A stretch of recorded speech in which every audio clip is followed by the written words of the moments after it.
रहे हैं, competition exam की तैयारी कर रहे हैं, उनके लिए भी इम्पोर्टेंट है। एक दो क्वेश्चन एसएससी, बैंक, रेलवे वगैरह में पूछता है मापन संबंधी, तो उनके लिए भी इम्पोर्टेंट है। क्योंकि आज मापन का फर्स्ट क्लास है तो इसमें इंट्रोडक्शन होगा केवल। इसमें मापन संबंधी आपको इंटरेस्टिंग फैक्ट मिलेंगे कि क्यों ज़रूरी है, मापन एक्चुअली है क्या, मापन की आवश्यकता क्यों है, और मापन के लिए जो मात्रक हैं और उनकी क्या विशेषताएं हैं इसके बारे में पढ़ेंगे। छोटा वीडियो रहेगा और शॉर्ट में चीज़ें रहेंगी। तो पहली बात है, मापन क्या है। मापन क्या है? तो सिंपल है कि जो भी भौतिक राशियां हैं उनका जो परिमाण है, परिमाण मीन्स मात्रा है, उनको अगर हम, उस परिमाण को अगर हम संख्यात्मक मान दे दें या संख्यात्मक रूप में व्यक्त कर दें तो यह प्रक्रिया मापन कहलाएगी। कोई भौतिक राशि है। अब आपको भौतिक राशि के बारे में जानना होगा। जैसे इसमें लिखा है कि किसी भी भौतिक राशि का परिमाण संख्याओं में व्यक्त करने को मापन कहते हैं या कहा जाता है। अब यहाँ पर आपको भौतिक राशियों के बारे में जानना होगा। भौतिक राशि के बारे में जानना होगा कि भौतिक राशि क्या है। तो भौतिक राशि ये राशियाँ हैं जिनका हम मापन कर सकते हैं या करते हैं।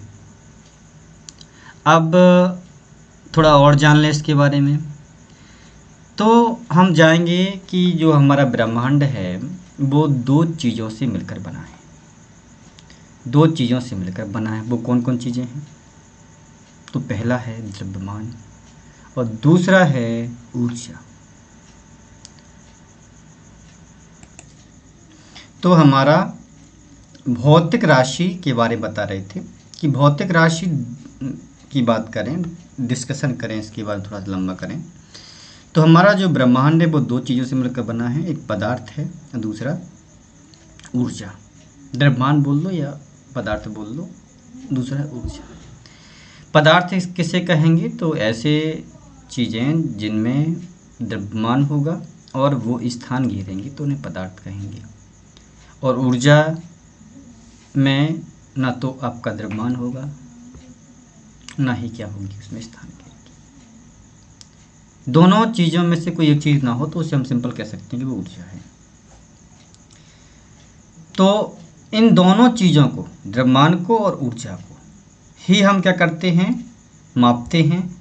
इन्हीं को हम भौतिक राशि कहते हैं।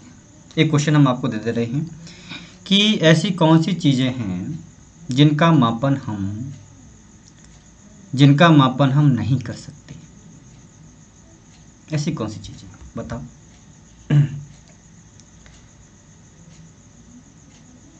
बताना है आप, ठीक है। ऐसी चीज़ें हैं,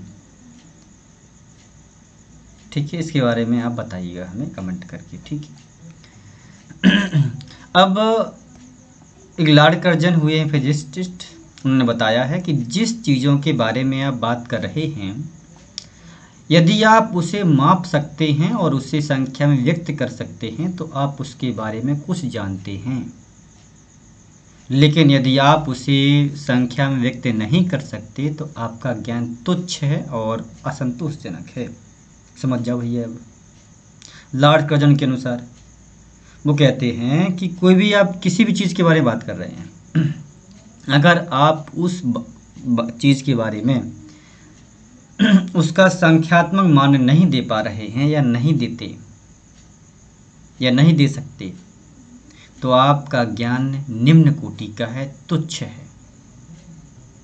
ये दूसरों को असंतोषजनक है, दूसरों के लिए असंतोषजनक है, आपके लिए भी और आपके दूसरों के लिए भी, क्योंकि वो पूर्ण नहीं है। लेकिन अगर आप उसको व्यक्त कर सकते हैं तो हाँ, कुछ हद तक आप उसके बारे में ज्ञान रखते हैं। इसलिए जो भी भौतिक राशियाँ होंगी के परिमाण को संख्यात्मक मान हम देते हैं या व्यक्त करते हैं तो इस प्रक्रिया को हम मापन कहेंगे। और दूसरी डेफिनेशन की अगर बात करें हम मापन के ही, तो मापन मूलतः तुलनात्मक करने की प्रक्रिया है।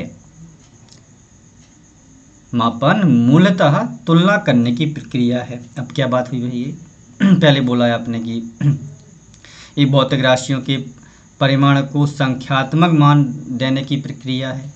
दूसरा बोल रहे हैं कि आप यहाँ पर बोल रहे हैं कि मापन मूलतः तुलना करने की प्रक्रिया है। तो हाँ सही है, दोनों बात सही है।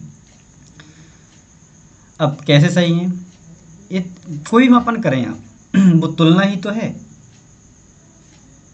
जैसे कि आप मान लीजिए तुलना होगी तो दो चीज़ों के बारे में होगी, तो जो तुलना होगी वो दो चीज़ों के बारे में होगी, एक चीज़ के बारे में तुलना नहीं हो सकती।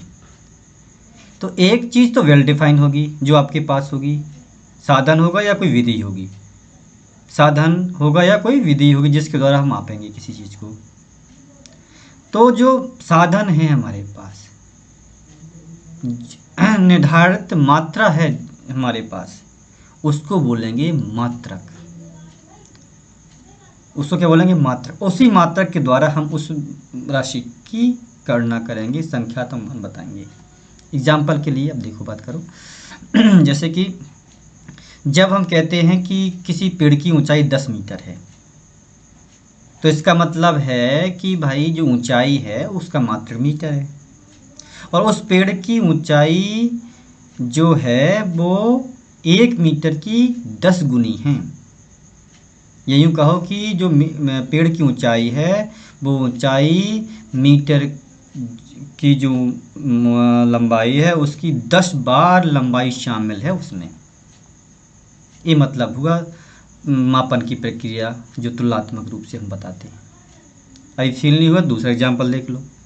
इसमें लिखा है कि यदि किसी वस्तु का द्रव्यमान 5 किलोग्राम है, और इस है ना, इसका तात्पर्य है कि कोई वस्तु है उसका जो किलोग्राम है उस वो द्रव्यमान का मात्रक है। सिंपल बात है, 5 किलोग्राम है मतलब जो द्रव्यमान है उसका मात्रक किलोग्राम है, और जो वस्तु है वो 1 किलोग्राम की 5 गुनी है।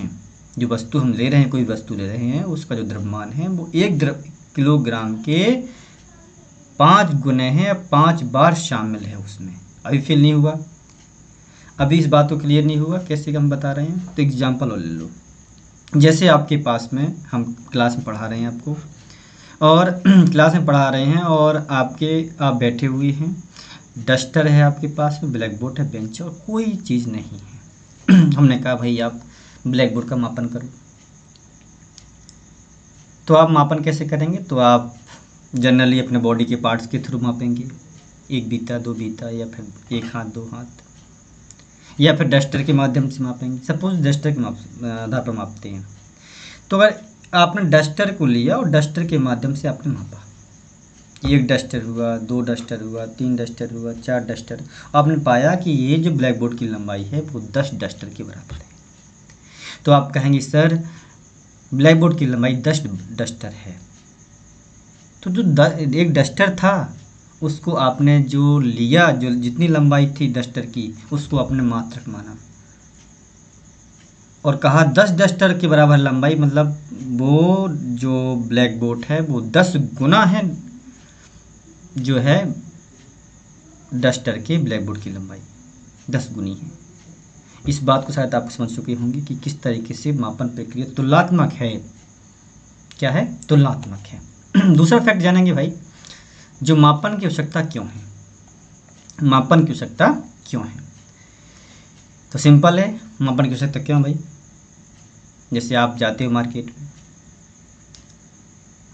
चीनी खरीदते हो, सपोज वह जो दुकानदार है वो मापन ना करे, चीनी को ना मापे ना नापे, तो आपको घाटा भी हो सकता है।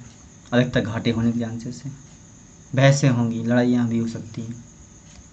जैसे आप जो है टेलर के पास गए अपना पैंट शर्ट सिलवाने, आपने नाप ना हो तो और सपोज़ करो कि एक पैंट जो सिलवा रहे हैं, एक पैंट की लंबाई, एक पैर की लंबाई वो माप अब अंदाज से, दूसरा पैंट कम एक पैर का जो आपका लंबाई है कुर्ता या पैंट उसको ज़्यादा लंबाई का सिल दें, और दूसरा जो लेग का जो पैंट है उसको कम लंबाई का सिल दें और आप उसको पहने, कैसे लगेंगे? जोकर लगेंगे। टी शर्ट है मान लीजिए या शर्ट है, एक शर्ट की बाहें बहुत लंबी कर दे बिना मापन के, तो वही बात, और दूसरे हाथ की शर्ट को छोटा कर दे, लगेंगे जोकर? आनंद आएगा हैं? मापन इसलिए इम्पोर्टेंट है, हर जगह है मापन प्रक्रिया इम्पोर्टेंट, हर क्षेत्र में है, मेडिकल डिपार्टमेंट में है, इंजीनियरिंग में है, भौतिक शास्त्र में तो है ही है, साइकोलॉजी में भी है भाई। अब तो आईक्यू टेस्ट होने लगा, मापन होने लगा आईक्यू का, कितना आईक्यू है किस व्यक्ति का, कितना होशियार है, कितना बुद्धिमान है। तो मापन बहुत इम्पोर्टेंट है। और आगे बढ़ते हैं, क्यों इम्पोर्टेंट है? तो देखिए, पहली बात आवश्यकता है कि हमारी ज्ञानेंद्रियाँ केवल भौतिक राशियों का तुलना ही कर सकती हैं। हमारी जो ज्ञानेंद्रियाँ हैं, 5 ज्ञानेंद्रियाँ हैं कि नहीं हैं, उनमें केवल इतनी शक्ति है कि वो केवल और केवल तुलना कर सकती हैं भाई, एग्जैक्ट एकदम सही मान नहीं बता सकती। एग्जाम्पल के लिए जैसे हमने कहा 2 छड़ हैं, 2 छड़ आपको दे दी गई, तो आप देख करके आँखों के द्वारा, आँखों की इंद्रिय दृष्टि के द्वारा आप बता सकते हैं कि लंबाई किसकी छोटी है किसकी कम है, कौन बड़ा है कौन छोटा है, तुलनात्मक रूप से बता सकते हैं, लेकिन उनकी एकदम सही लंबाई नहीं बता सकते। और इसके लिए क्या करना पड़ेगा आपको? मापन करना पड़ेगा। मापन के लिए जो साधन है, मीटर, स्केल है और दूसरे साधन है, उसका इस्तेमाल करना पड़ेगा, या अलग अलग विधियां हैं मापने की, उनका इस्तेमाल करना पड़ेगा। तो मापन इसलिए इम्पोर्टेंट है क्योंकि अपनी में क्षमता नहीं है अपने इंद्रियों के द्वारा कि एग्जैक्ट वैल्यू पता कर पाएँ किसी भी चीज़ की, किसी भी राशि की। और दूसरी चीज़ है, इंग्लिश में है, इसको समझ लीजिए। The accuracy of arsenic in the water to determine if it is the suitable for drinking, this amount should be less than 0.0005 gram per liter of the water। कहने का मतलब ये हुआ कि मापन जो हम करेंगे बड़े ही तरीके से करेंगे।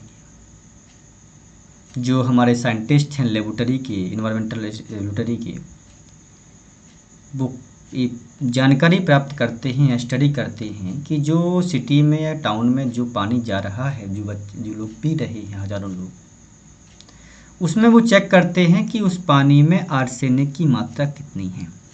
आर्सेनिक की तत्व है एक प्रकार का, वो कितनी है, वो वास्तव में पानी जो मिल रहा है वो उनके लिए सूटेबल है, पीने योग्य है कि नहीं है, उसका मापन होगा भाई। और अगर आर्सेनिक की मात्रा 1 लीटर में 0.0005 से क्या है, कम है, तो वो पी सकता है, कोई दिक्कत नहीं है। ज़्यादा जो है वो आपको प्योर मन समझा जाएगा, पी सकते, कोई दिक्कत नहीं। लेकिन अगर इससे ज़्यादा है तो गड़बड़ी हो जाएगी भाई, परेशानी हो जाएगी, आपके शरीर के लिए खतरनाक साबित हो सकता है, कई प्रकार की बीमारी बढ़ सकती है। तो पहले शुद्ध आपको मापन करना पड़ेगा कि वास्तव में जो हमारे द्वारा पिया गया जल शुद्ध है कि नहीं है। बहुत ज़रूरी है ये मापन, हमारे जीवन के लिए बहुत अहम हिस्सा है, कह सकते हो।